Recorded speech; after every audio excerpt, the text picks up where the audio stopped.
ሰላም ሰላም እንደምናላችሁልኝ ውድ ተከታታዮቼ፣ እኔ እግዚአብሔር ይመስገን ሰላም ነኝ።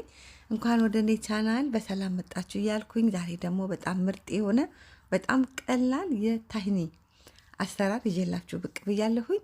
እስከ መጨረሻው ድረስ አብራችሁኝ ከኔ ጋራ ቆዩ ብዬ ስልጋበዝኩ። አሁን ወደ አሰራራችን በጣም ቀላል የሆነውን የታሂኒ አሰራራችንን በመጀመሪያ እንደዚህ እንደምትመለከቱት ሰሊጣችንን ትንሽ ሞቅ ሞቅ እናደርገዋለን። በጣም ልስልስ ባለ እሳት የሚበቃንን ያህል ብዛት መጠን የምንፈልገውን ያህል እንጠቀማለን ማለት ነው።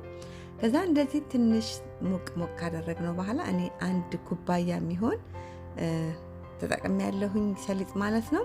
ከዛ ትንሽ የጨመርኩበትኝ አንድ ላይ ትንሽ ስንፈጨው በጣም ትንሽ እንዳይሆንብን ማለት ነው። ግን አንድ ኩባያ የሚሆን የተጠቀምኩትኝ። ከዛ አንድ ላይ ይዘን ነጭ ሰሊጥ ነው። ሰሊጡ አያምረው? እኔ እንደዚህ አይነት በጣም ነጭ የሆነ ሰሊጥ ብዙ ማይቻ አላቅምና በጣም ነጭ ነው። ከዛ እሱን ይዘን እናምሰዋለን ወይ ደግሞ ሞቅ ሞቅ እናረጋለን። ሰሊጥ ይዘን ሞቅ ሞቅ ስናረጋው የበለጠ ጣዕሙ ቴስቱ ወይ ደግሞ ያለው ቃናው ይወጣል ማለት ነው። ስለዚህ ቀስ እያለን በጣም በትንሽዬ በሙቀት መጠን እያዘን እምስ እናረጋዋለን ሰሊጣችንን ማለት ነው። ሰሊጡን እንደዚህ እያመሰን እያየን ሙቀቱን እንደሞቀውም ያው በደንብ እያረግን እያዋሃድን እንትን ካመስን በኋላ ከዛ በኋላ አንድ ላይ በደንብ እንቀላቅልና እንዲቀዘቅዝ እናደርጋለን ማለት ነው። ከዛ ላይ ትንሽ እንደዚህ ቀዝቀዝ እንዲልልን ይዘን በደንብ ከፈት ከፈት እናደርገዋለን ማለት ነው።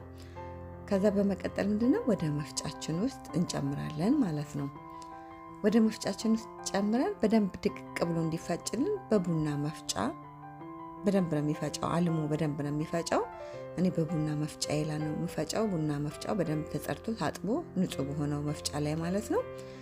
በማንኛውም ሊፈጭልን በሚችል በቡና መፍጫ መፍጨት እንችላለን። በደንብ ላም አድርገን ለመፍጨት ማለት ነው።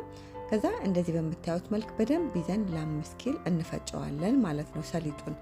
ሰሊጡ እንደዚህ በደንብ እንደዚህ ላም እንዲል ማለቱንም እያየን ከፈጨን በኋላ እየደጋገምን ማለት ነው። በደንብ መፈጨቱን እርግጠኞች መሆን አለብን።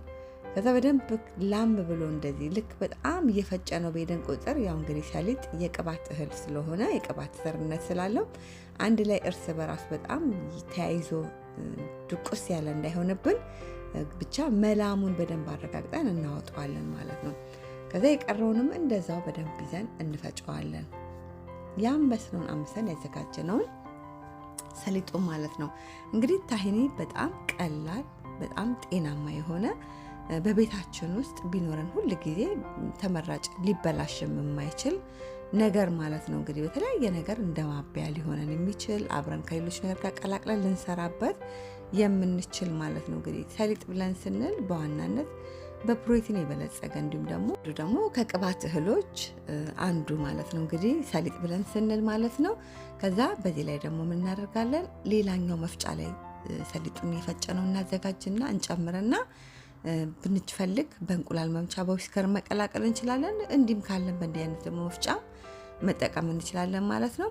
ከዛ ጥቂት ጨው የሚያስፈልገውን ያህል በቂውን እንጨምራለን። እዚህ ጋር እንደዚሁ ደግሞ ኦሊቭ ኦይል ጥቂት እንጨምርና ከዛ አንድ ላይ በደንብ እንመታዋለን ወይ ደግሞ ሚክስ እናደርገዋለን ታሂኒያችንን ለማዘጋጀት ማለት ነው።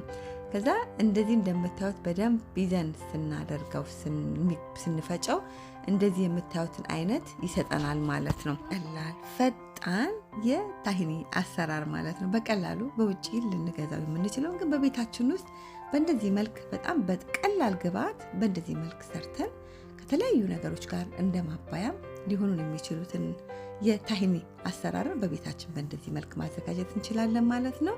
የታሂኒ አሰራሪ ይህንን ይመስላል። አሰራሪን ከወደዳችሁት ላይክ ማድረግ እንዳትረሱ።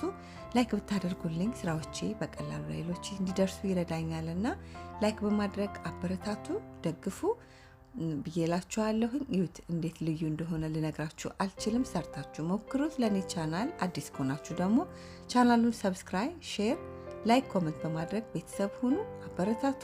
እንዲሁ ደግሞ ሰብስክራይብ፣ ሼር፣ ላይክ፣ ኮሜንት ያደረጋችሁ ለምትግፉኝ ለምታበረታቱኝ በሙሉ ከልቤ እያመሰገንኳችሁ በጣም ቀላል ከዛ ባላ ልክ ስንጨርስ በእንደዚህ ባለ በጣም ታጥቦ ድርቅ ባለ እቃ ላይ ጨምረን ፍሪጅ ውስጥ ለረጅም ቀናት ሊቀመጥ የሚችል ማለት ነው። በሰላጣ ላይ፣ በዳቦ ላይ፣ በምንፈልገው ነገር ላይ እንዲሁም ደግሞ ሁሙስ ላይም ጨምረን መስራት የምንችለው ቀደም ብሎ በሰራሁት ቪዲዮ ላይ የተጠቀምኩትኝ ታሂኒ ይሄንን ከዚህ ላይ የተጠቀምኩትኝ ቀላል ማለት ነው። ሰርታችሁ ሞክሩት በድጋሚ። እንደዚህ መልክ አሳምረን ፍሪጃችን ውስጥ ቁጭ እናደርጋለን። እንግዲህ ታሂኒ ለሰላጣ ላይ ብንፈልግ ደግሞ እንደዚህ ዳቦ ላይ ቀብተን ብንፈልግ ደግሞ ቀደም ብዬ የሰራሁት ላይ ለሁሙስም መጠቀም እንችላለን ማለት ነው። በቀላሉ በውጭ ልንገዛው የምንችለው በቤታችን ውስጥ ግን በእንደዚህ መልክ አዘጋጅተን በእንደዚህ መልክ መመገብ መብላት እንችላለን ማለት ነው። እንደ አልመንድ እንደ ፒናት ባተር አይነቱን ነገር በእንደዚህም ተክተን በሰሊጣም እንችላለን ማለት ነው። በቀላሉ በውጭ ልንገዛው የምንችለውን ግን በቤታችን ውስጥ በእንደዚህ መልክ በቀላል አዘጋጅተን በተለይ ለልጆች ለአዋቂም ሳይቀር እንደዚህ ዳቦ ላይ በማር እንፈልግ ማርማራት ጨምረንበት እንዲጣፍጣቸው ማለት ነው ባዶውንም መመገብ እንችላለን ማለት ነው።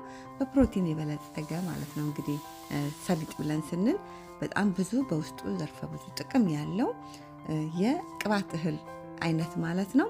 ሰርተን በእንደዚህ መልክ ብንጠቀመው ለጤናም ለኛም ይጠቅመናል ማለት ነው። በድጋሚ የታሂኒ አሰራሬ ይህንን ይመስላል። አሰራሬን ከወደዳችሁት ላይክ ማድረግ እንዳትረሱ።